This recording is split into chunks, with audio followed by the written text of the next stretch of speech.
मेरी शादी को 1 महीना हो गया, लेकिन अभी तक मैं अपने पति को ना देख सकी, क्योंकि वह रात को जब आते तो लाइट ऑफ करके कमरे में आते और सुबह मेरे उठने से पहले घर से निकल जाते हैं। ये रात जानने के लिए एक दिन अपनी जगह नौकरानी को सुला दिया और खुद कमरे में छुप गई।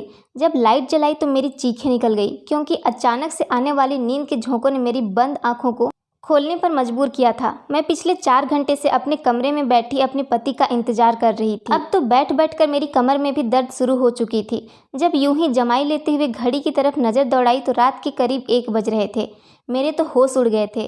आज तो मेरी सुहागरात थी, मेरी पहली रात, जिस रात पति पत्नी एक दूसरे से कई वादे करते हैं और उम्र भर साथ निभाने की कसम खाते हैं। मैंने अभी तक अपने पति को नहीं देखा था। कुछ हमारे खानदान में रस्में भी थी। शादी से पहले लड़का और लड़की की फ़ोटो भी नहीं दिखाई जाती थी। बस छोटी बहन से सुना था कि मेरा दूल्हा बड़ा ही प्यारा है। खुद ही दिल में सपने बुनने लगी थी। इस रात का इंतजार तो न जाने मुझे कब से था, और मुझे जब लाकर इस कमरे में बिठाया गया तो मैं बहुत डरी सहमी सी थी। मगर 4 घंटे बैठने के बाद न सिर्फ मेरी कमर दर्द कर रही थी, बल्कि जमाई ले लेकर मेरे सारे सपने और ख्वाहिश भी खत्म हो चुका था। एक बार तो मैंने सोचा कि उठ के बाहर जाऊं और देखूं कि आखिर मेरा पति कहाँ है, मगर फिर बाहर जाना मुनासिब नहीं लगा। जब नींद में बहने लगी तो यूं ही बैठे बैठे बेड के क्राउन से टेक लगाकर सो गई। अब और इंतजार करना बहुत मुश्किल था कि तभी दरवाजे का लॉक खुलने की आवाज़ आई। मैं हड़बड़ा कर आंखें खोलकर देखने लगी, मगर कमरे में तो खूब अंधेरा फैल चुका था। मैंने सहम कर कहा कि कौन है, मगर पैरों के चप्पल की आवाज़ मुझे सुनाई नहीं दी। मैं सकपका कर बोली कि सुनिए जी, क्या ये आप हैं? ये कमरे में इतना अंधेरा क्यों कर दिया? क्या लाइट चली गई है? मैंने एक ही सांस में कई सवाल कर डाले थे। तभी गला खखार कर एक मर्दाना आवाज़ गूंजी, मैं हूँ आपका पति। इतना सुनना था कि मेरे दिल की धड़कन तेज हो गई। हालांकि मैं जानती थी कि उस वक्त मेरे कमरे में मेरा पति ही आ सकता है। ऐसे लगता था जैसे पति की आवाज़ सुनकर मेरी सारी थकान वहीं दम तोड़ गए हों। अब मुझे शर्म आ रहा था, मगर एक बात की हैरानी हुई कि आखिर पति ने कमरे में आते ही अंधेरा क्यों कर दिया था। मुझे यह बात थोड़ी अजीब लगी। अगर लाइट चली गई थी तो मोमबत्ती या टॉर्च ही कमरे में ले आते। मैं आंखें फाड़ फाड़ कर देखने की कोशिश कर रही थी जब मुझे एक मर्दाना साया सा अपनी तरफ आते हुए नजर आया। मेरे पति मेरे सामने आकर बैठा और कहने लगा कि माफ़ कीजिएगा, बाहर दोस्तों में गपशप लगाते हुए वक्त का पता ही नहीं चला। आप तो जानती हैं कि ऐसे मौके पर दोस्त कहाँ जान छोड़ते हैं। आप काफ़ी थक गई होंगी, मुझे लगता है आपको सोना चाहिए, बाकी बातें हम कल कर लेंगे। मेरा पति तो बात करते हुए बहुत अटक रहा था। उसके मुंह से तो हकलाते हुए शब्द भी ठीक से नहीं निकल रहे थे। इसका हरगिज ये मतलब नहीं था कि उन्हें अटक अटक कर बोलने की बीमारी थी। वो तो यूं बात कर रहे थे जैसे मुझसे शर्मा रहे हो, उन्हें मुझसे शर्म आ रही हो। मर्द होकर उनका मुझसे शर्माते हुए बात करना मुझे बहुत परेशान कर गया था। फिर याद आया कि छोटी बहन ने भी बताया था कि दीदी आपके मंगेतर बड़े शर्मीले किस्म के हैं। मैंने पति से कहा कि आपने कमरे में अंधेरा क्यों कर दिया? क्या आप मुझे देखना नहीं चाहते? जाहिर सी बात है, एक औरत शादी की रात बस अपने पति के लिए ही तो सजती संवरती है, ताकि उसका पति उसे देखे, उसकी तारीफ करे। मेरी बात सुनकर पति कुछ देर खामोश रहा और फिर कहने लगा कि मैंने तो आपको जी भर के देख लिया था जब आपको मेरे पास लाकर बिठाया गया।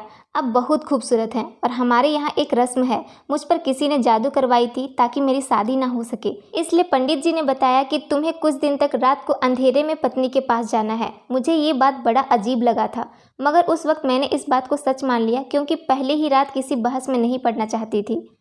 उस रात मैं सोने के लिए लेटी तो मेरा पति पहले ही लेट चुका था। दिल में एक ख्वाहिश थी कि पति का चेहरा देखूं। आखिर वो मेरा पति बन चुका था। जब वह बारात लेकर हमारे यहाँ आए थे तब भी उनके चेहरे पर सेहरा बांधा गया था, जिसमें फूलों की लड़ियों में मुझे उनका चेहरा दिखाई नहीं दिया था। रात गुजर गई। मैंने सोचा कि चलो ये रात भी गुजर जाने दो, चंद घंटों की तो बात है, सुबह होते ही मैं अपने पति को देख लूँगी। मैं पति के पहलू में सो गई। सुबह जब मेरी आंख खुली तो मैंने मुस्कुराकर बेड की दूसरी तरफ देखा। मैं चौंक कर उठ बैठी, क्योंकि बेड तो बिल्कुल खाली था।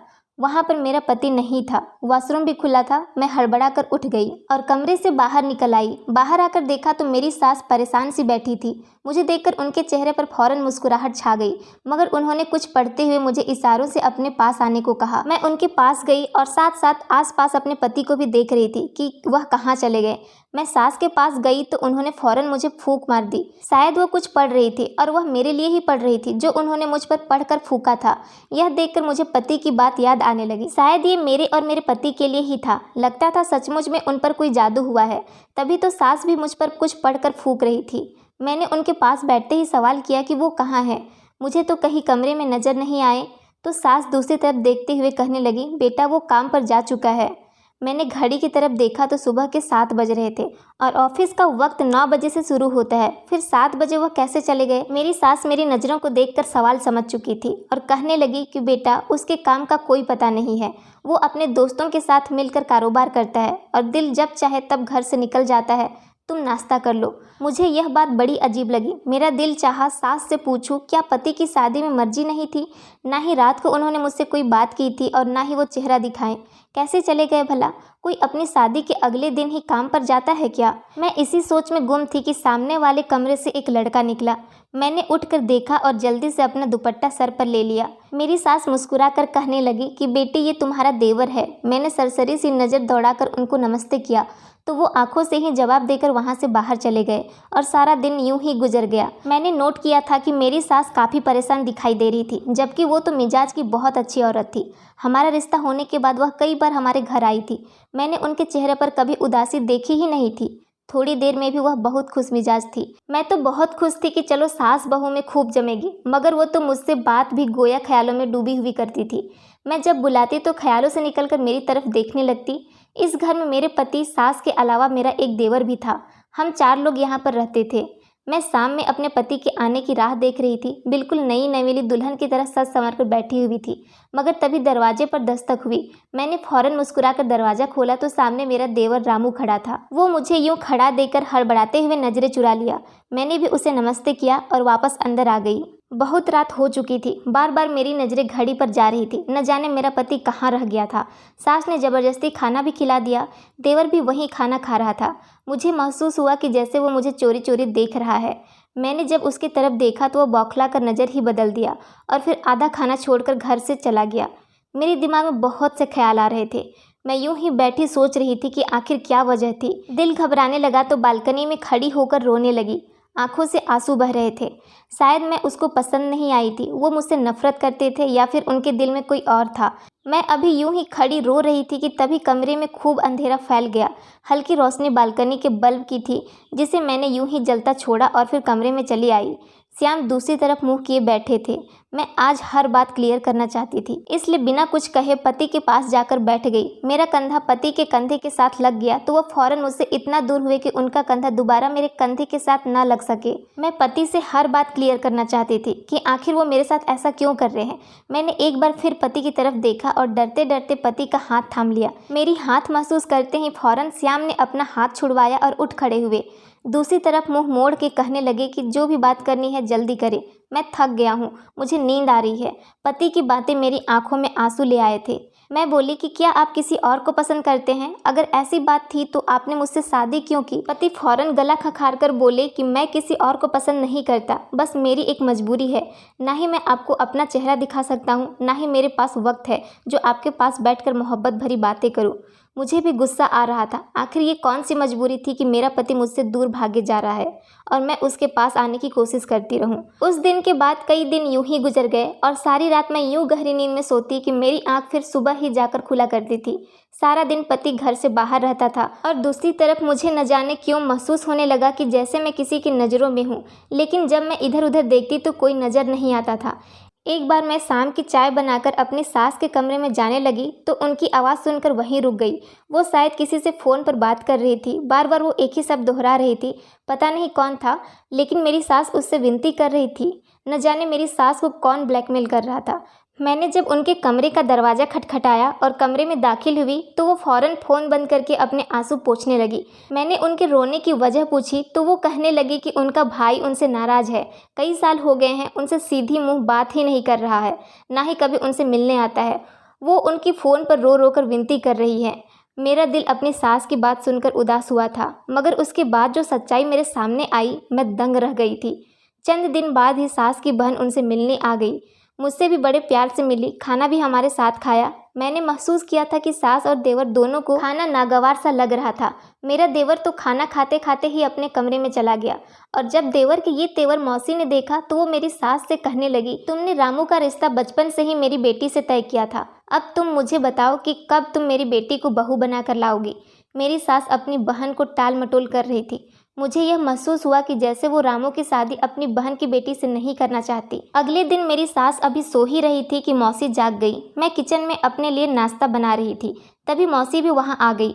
मुझसे कहने लगी कि मैं उनके लिए भी नाश्ता बना दूँ। मैंने उनके लिए भी नाश्ता बनाया और हम एक साथ नाश्ता करने लगे। मौसी मुझसे कहने लगी, श्याम नज़र नहीं आ रहा, क्या अब तक सोया पड़ा है?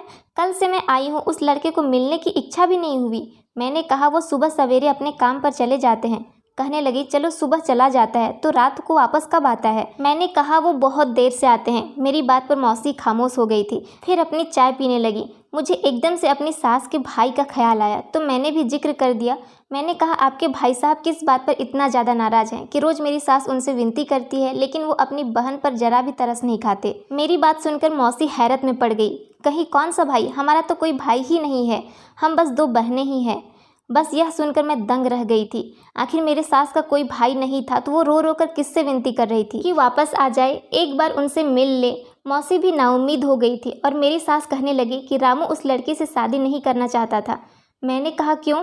तो वो कहने लगी उनकी मर्जी नहीं है। मैंने कहा अगर मर्जी नहीं थी तो इतने साल क्यों बातें जोड़ी रखी, पहले इनकार कर देता। मेरी सास कहने लगी कि यही बात मैंने रामू से भी कही है। मैं अपने दोनों बेटों के हाथों बहुत दुखी हो चुकी हूँ, दोनों ही अपने मर्जी के मालिक हैं। ये कहकर वो रोने लगी और मैं उन्हें तसल्ली देने लगी। तंग तो मैं भी अपने पति से आ चुकी थी, इसलिए मैंने सोचा कि शायद मैं उनके सामने हूँ इसलिए उन्हें मेरी एहसास नहीं है।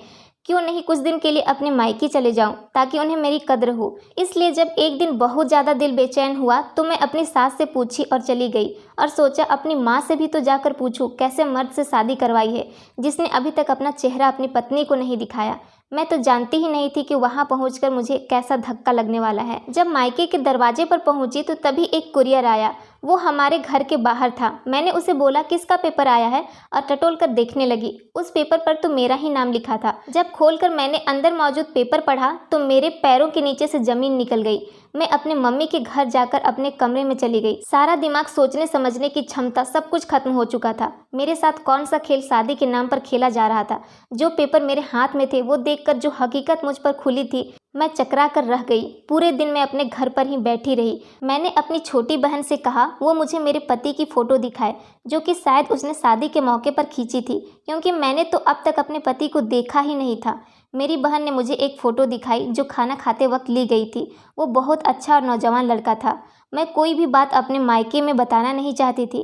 मैं कुछ दिन बाद ही वापस ससुराल चली गई। मुझे सच्चाई को सामने लाना था। रात को फिर से वो इंसान मेरे कमरे में आया था जो पिछले 1 महीने से मेरा पति बनकर मेरे कमरे में आता और सुबह होते ही चला जाता था। यह कौन था जो मेरे जज्बात के साथ खेल रहा था? आज मैं खुद ये चाहती थी कि वह मेरे कमरे से बाहर निकल जाए, क्योंकि अब मैं जान चुकी थी कि वह मेरा पति नहीं है। फिर भी मैं सच जानने के लिए उससे ये सवाल किया कि मैं मायके गई थी तो आपने मुझे कितना याद किया। मेरे सवाल पर वो हड़बड़ा कर कहने लगे, जाहिर है आप मेरी पत्नी हैं, मैं कैसे आपको भूल सकता हूँ।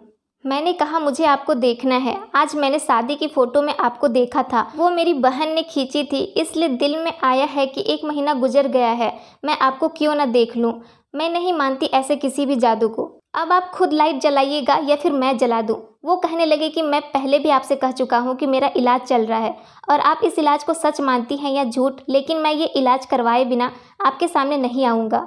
अगर आप मुझे रोज़ यूँ तंग करेंगी तो मैं आज के बाद आपके कमरे में भी नहीं आऊँगा। और ये कहकर वो कमरे से बाहर निकल गए। मैं अगले दिन उनसे कुछ न बोली और फिर से वो मेरे कमरे में सोने लगे, लेकिन उनके सोते ही मैं सोफे पर जाकर सो जाती थी। मैं सोच रही थी कि किस रात उस इंसान का सच सबके सामने लाऊं। अगले दिन मैंने अपने नौकरानी को यह कहकर घर पर रोक लिया कि मेरी तबीयत कुछ ठीक नहीं है। उसने भी कोई ऐतराज़ नहीं किया। रात को मैंने नींद की दवा दूध में मिलाकर नौकरानी को वो दूध पिला दिया और फिर उसके बाद अपने बिस्तर पर सुलाकर खुद कमरे में छिप गई और वहाँ छुपी जहाँ कमरे की लाइट के बटन लगे हुए थे। रात को काफ़ी देर बाद वो इंसान मेरे कमरे में आया और बेड के दूसरी तरफ बैठ गया कि मैंने फ़ौरन से लाइट जला दी और जब मैंने उस इंसान को देखा तो मेरे होश उड़ गए। वो मेरा देवर था। तो पिछले क्या 1 माह से मेरे कमरे में वहीं आ रहा था। वो मुझे हैरत से देख रहा था। मैंने कहा कि तुम्हें शर्म नहीं आई यूँ मेरे कमरे में आते हुए? उसने कोई जवाब नहीं दिया। मैंने वो पेपर अलमारी से निकालकर उसके मुंह पर मारी और रोने लगी। वो पेपर डिवोर्स के पेपर थे, जिसमें खत भी मौजूद था जिस पर लिखा था कि मैं किसी और से शादी करना चाहता था, लेकिन मेरी माँ ने ज़बरदस्ती मेरा रिश्ता तुमसे तय कर दिया और मेरे लाख मना करने के बाद भी मेरा तुमसे विवाह करवा दिया। लेकिन मैं शादी की रात ही भाग गया था और अब तुम्हें डिवोर्स पेपर भेज रहा हूँ ताकि तुम जिससे शादी करना चाहो कर लो। उस वक्त मैं चकरा कर रह गई थी कि मेरा पति शादी के पहले रात ही भाग गया था तो कौन मेरे कमरे में आता है, और मेरा देवर मुझे धोखा दे रहा था। मैंने उसका कॉलर पकड़कर उसे झकझोर कर रख दिया कि उसने मेरे साथ ऐसा क्यों किया। वो कहने लगा, मैंने आज तक आपके साथ ऐसा कुछ नहीं किया कि आपको या मुझे शर्मिंदगी उठानी पड़े। मैंने जो कुछ किया अपनी माँ के कहने पर किया है, क्योंकि श्याम भाई शादी की रात ही भाग गए थे। मेरी माँ डर गई थी कि अगर यह बात फैल गई तो क्या होगा, इसलिए मुझे कमरे में जाने को कहती हैं ताकि आपको इस बात का शक न हो जाए और बात बंद मुट्ठी में ही रह जाए। लेकिन मैंने आपके साथ कभी कुछ गलत नहीं किया। मैंने कहा मैं यहाँ सिर्फ सच जानने आई थी। तुम्हारा भाई मुझे डिवोर्स दे चुका है, इसलिए मेरा इस घर से कोई रिश्ता नहीं है। मैं अगली सुबह मायके चली गई और सारी बात अपने घर वालों को बता दी। मगर कुछ माह बाद मेरी सास हमारे घर आई। उन्होंने मेरे घर वालों से माफ़ी मांगी और मेरा रिश्ता रामू के लिए मांगने लगी। कहने लगी, अब अगर अपनी बेटी की शादी की तो आपको अच्छा रिश्ता नहीं मिलेगा। गलती मेरे बेटे का है या मेरा, और सज़ा आपकी बेटी को क्यों काटनी पड़े। मैंने श्याम से बहुत विनती की कि वापस आ जाए, लेकिन वो नहीं आया। अब मेरे मम्मी पापा ने मेरा विवाह रामू से करवा दिया। सच ही कहते हैं कि एक औरत ही औरत का घर बर्बाद करती है और आबाद भी।